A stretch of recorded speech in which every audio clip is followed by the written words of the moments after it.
book had never been a bestseller.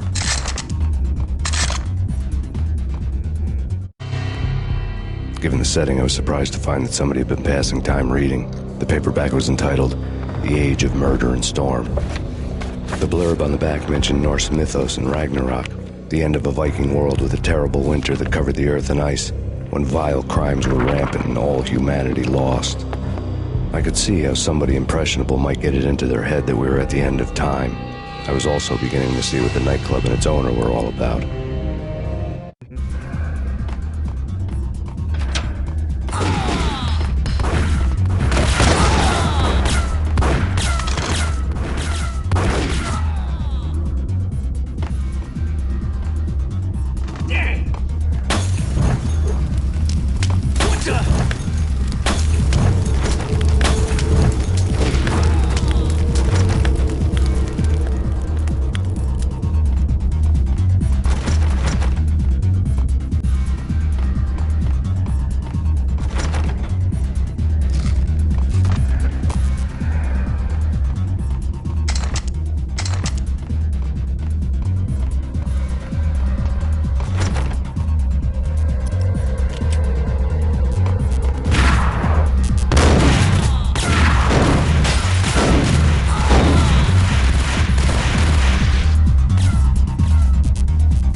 On the occult had been piled on the table.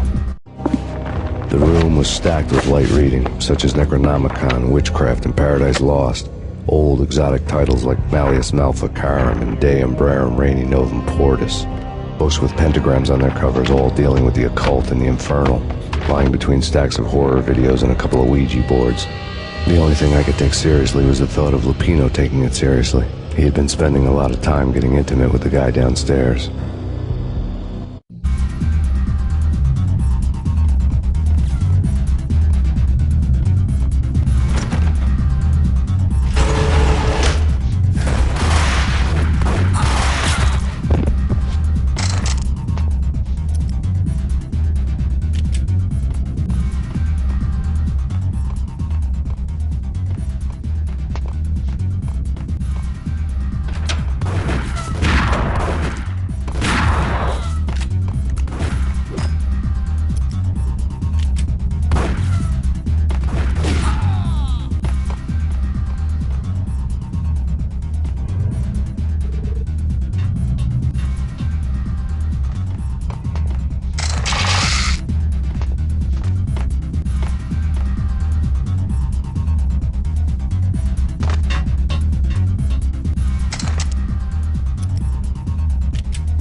Go!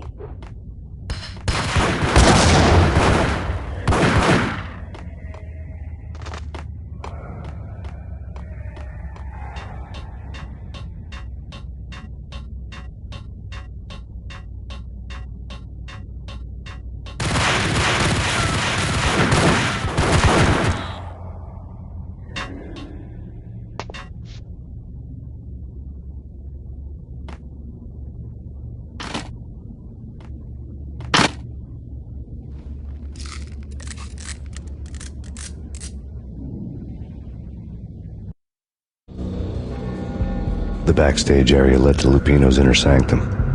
The hot air inside was like an invisible wall, thick with incense and something else, a sickly sweet smell that made you gag.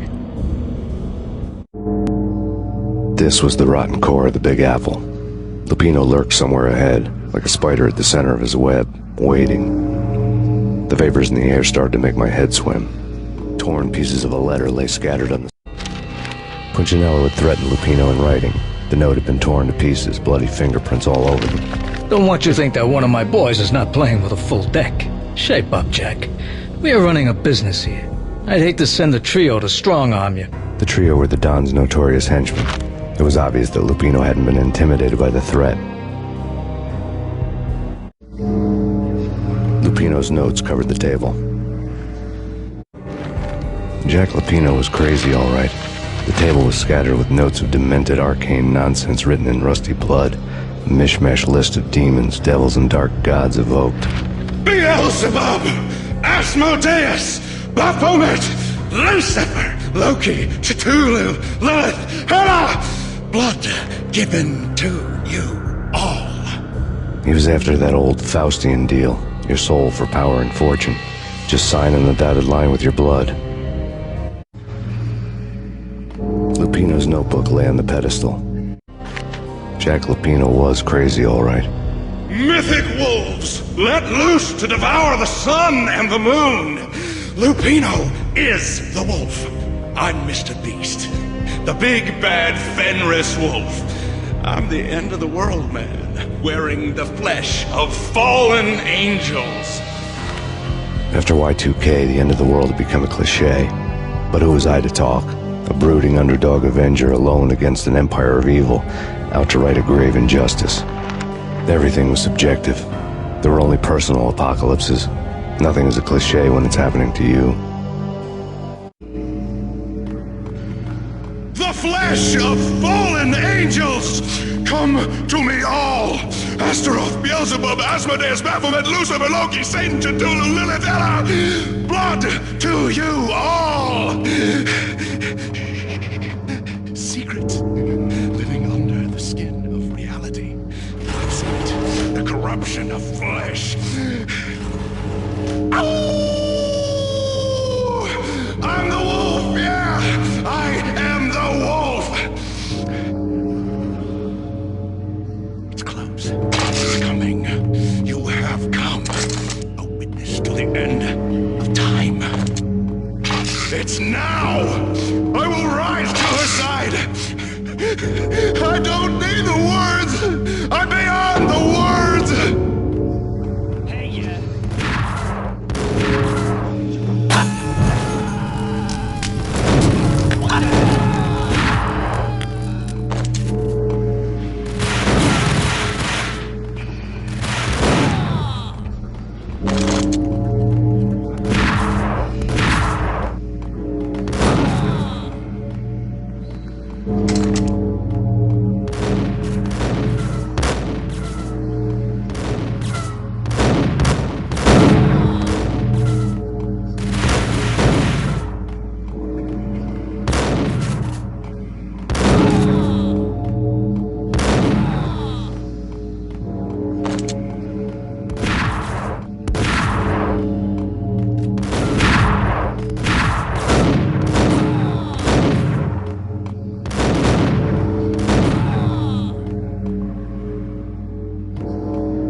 I had known there'd have to be a catch in it somewhere, and this one was the Empire State Building of catches.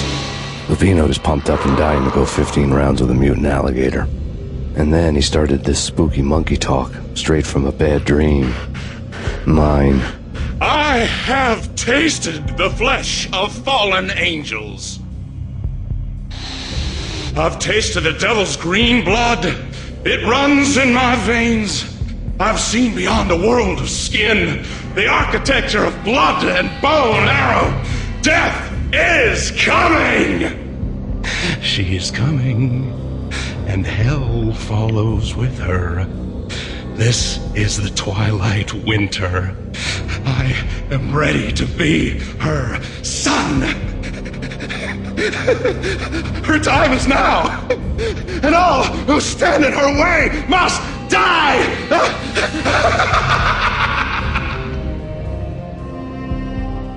Die! You'll die! You'll die! Now! All die! Ow!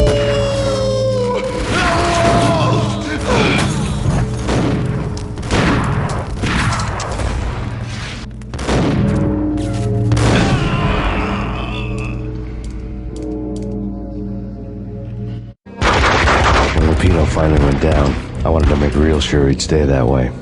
V was a bad monster. Turned them into friggin' zombie demons from outer space. I think he's dead already. Huh? And that's when it happened. But dead or not, you've got the wrong guy. In stepped this knockout femme fatale holding a gun to my face. I returned the favor. Lisa Punchinello. Lisa Punchinello was the Don's wife. Mona Sachs. Lisa's evil twin. Your safety's off, evil twin. You might hurt someone with that gun of yours. Lisa's the damsel in distress. I'm the professional. I'd blow you away without batting an eye. Sure, and you can check out my credentials splattered all over this joint. Jack couldn't have framed you. Not the state he was in. We're after the same slime bag. Angelo Punchinello's the one who murdered your friend and framed you with it. You know this for a fact. I've got my sources. I don't have a clue these days. I just shoot them as they come. Who put a contract on the Archfiend? This one's mine. I hate the guts of that sadistic wife-beater. Why not pool our bullets for this one? I thought you'd never ask. My finger was starting to twitch. How do you like your whiskey? I'm easy, as long as you don't try to slip me a Mickey. You're a real angel, Max. It was good stuff. Tasted sweet as honey going down. Nothing personal. Can't risk you going berserk and getting Lisa killed.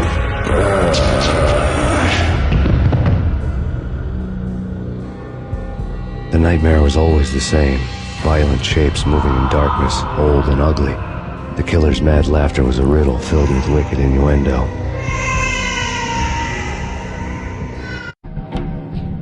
Somewhere, the baby was crying.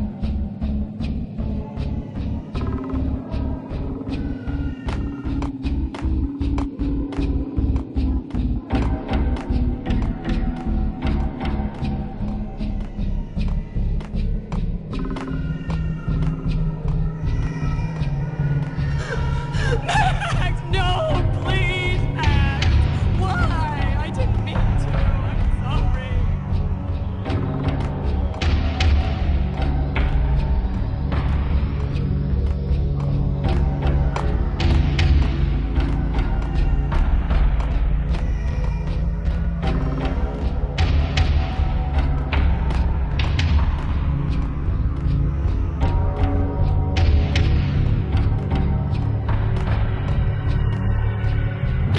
Should have known it when we found you snoring next to Lupino's corpse. A comedian, huh? The pictures were filled with good old times.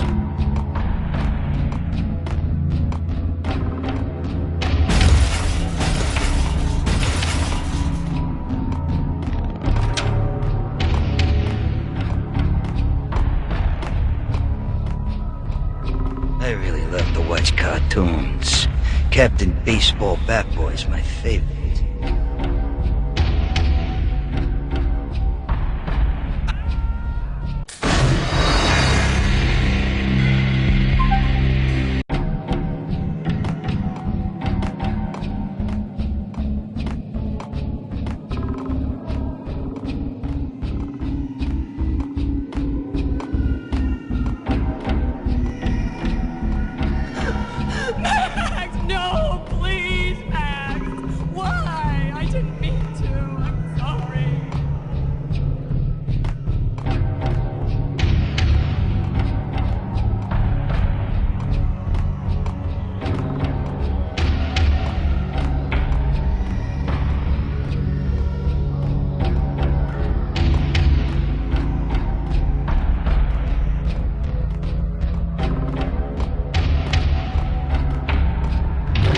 Should have known it when we found you snoring next to Lupino's corpse.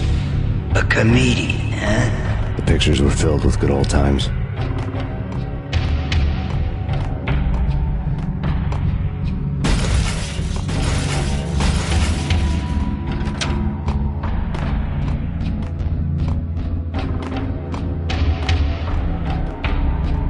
I really love to watch cartoons. Captain Baseball Bat Boy's my favorite.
No, please, God, no.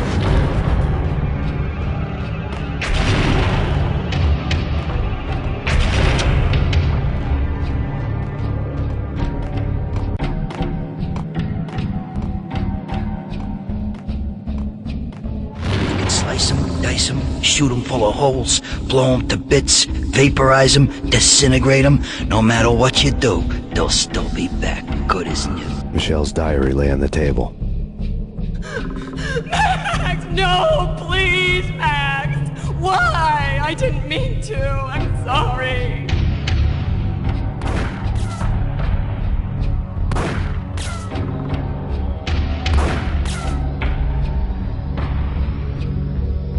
Murderer! You killed her! Nothing like that ever happens in the real world.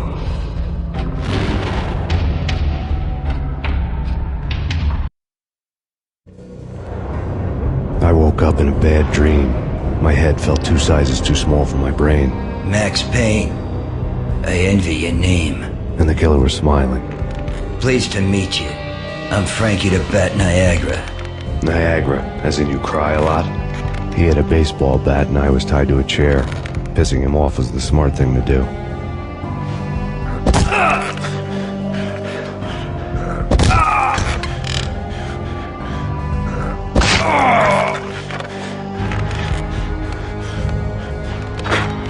Nothing wrong with a little laugh now and then. Take me, for example. I love to watch cartoons. Cartoon violence is a fascinating thing.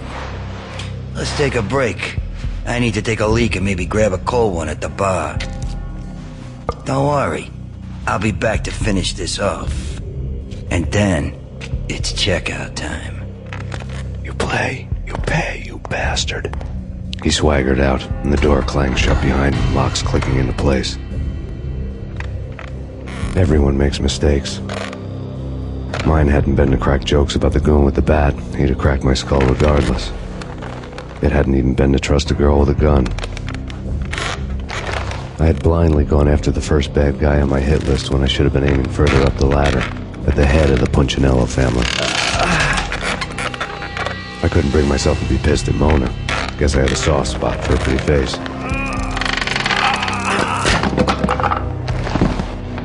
But when somebody decides to play baseball with your head, you tend to get sore. They had dragged me back to the basement of Lupino's hotel. I was beaten, bruised, and blue. I felt like the chair I had broken to get free.